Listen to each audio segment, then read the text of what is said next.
c'est gratuit, les conseils qu'on va vous proposer maintenant avec le vice-président de la Ligue de protection des oiseaux de Côte d'Or. C'est vous, Christian Lano. On a beau être amoureux des oiseaux, on ne va pas se le cacher. Il y a au moins 3 espèces qui posent problème dans nos villes. Quelles sont-elles, s'il vous plaît ? Alors, il y a 3 espèces, effectivement. Le corbeau freux, je précise, parce qu'il y a souvent une confusion avec la corneille noire. Le corbeau freux pour les, entre guillemets, les nuisances sonores qu'il peut faire. Le pigeon domestique, que tout le monde connaît, le pigeon biset de ville, et l'hirondelle de fenêtre. Pour qu'on soit très pratico-pratique avec celles et ceux qui sont avec nous, on ne connaît pas tous forcément les oiseaux. On va commencer par les hirondelles, si vous en êtes d'accord. Les hirondelles peut-être, et les pigeons. Moi, je pense tout de suite, je ne sais pas ce que vous en pensez, Caroline, et vous, Lucie, je pense tout de suite aux salissures, par exemple. On ne va pas se le cacher, les fientes, par exemple, les fientes d'oiseaux. Tout à fait. Alors, déjà une précision, s'il s'agit de l'hirondelle de fenêtre, c'est l'hirondelle qui niche en ville. Enfin, elle niche aussi à la campagne, mais en ville, on ne trouve que l'hirondelle de fenêtre comme nicheuse. On les voit là, hein. Voilà, oui. Oui, il y a des hirondelles rustiques également. Oui, non, mais c'est parce que là, vous êtes un tantinet pointilleux, voyez-vous, mais pour le commun des mortels, ce sont des hirondelles, ça. Ce sont des hirondelles. Voilà, elles font dans tous les cas des nuisances, des déjections, des salissures. Donc, une précision essentielle dans ce débat, c'est que toutes les hirondelles sont protégées par la loi, hein, donc il y a interdiction de les détruire, de détruire leur nid. Alors, cela dit, effectivement, il y a les fientes qui tombent au pied des immeubles, sur les balcons, etc. Ça peut poser problème. Il y a des mesures qui sont prises, comme par exemple mettre une planchette à 50 cm sous les nids. Et ça recueille, on va dire, 90% des fientes. Alors moi, je vous entends, Christian, hein, mais mettre une planchette sous le nid, par exemple, des pigeons, parce que c'est pareil, les hirondelles ou les pigeons, on a le même... sauf que permettez-moi l'expression, mais la merde est un peu plus grosse, quoi.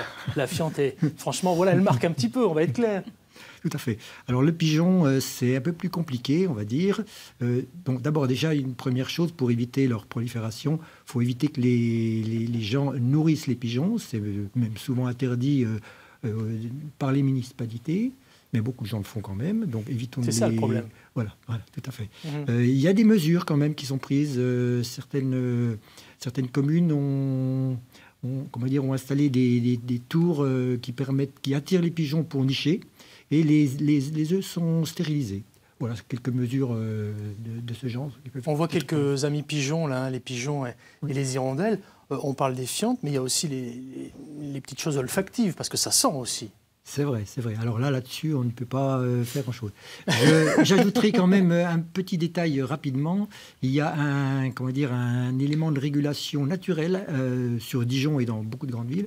C'est le faucon pèlerin. C'est un rapace qui niche en falaise, mais qui s'installe en ville de plus en plus. Et à Dijon, il est là régulièrement et il se nourrit presque exclusivement de pigeons domestiques. Christian Lano, Dijon n'est pas la Bourgogne-Franche-Comté. On est très large, nous. Hein. On est sur les 8 départements. Et j'aimerais qu'on parle aussi à celles et ceux qui sont avec nous et qui, notamment, souffrent des nuisances sonores, par exemple des corbeaux. Légalement, on a le droit de faire quoi si on est gêné ? Alors, le corbeau, lui, contrairement aux hirondelles, n'est pas protégé par la loi. Il peut y avoir des arrêtés préfectoraux de destruction de l'espèce. Enfin, tout ça, c'est un peu régulé, bien entendu.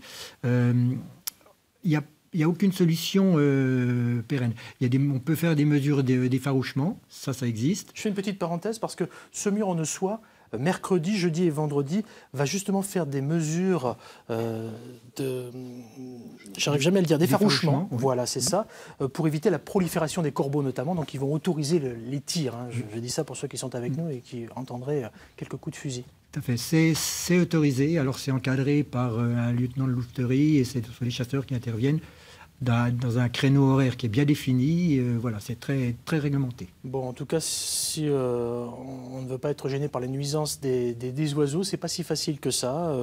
Cela dit, on supporte parfois facilement la voiture, les pollutions. Donc voilà, on va faire avec nos amis les oiseaux. Hein? Juste une dernière chose, la LPO, c'est une association de protection des oiseaux, enfin, puis beaucoup d'autres choses. Hein. Donc sur le principe, on est plutôt vers des mesures de cohabitation que de destruction. On avait compris. Merci.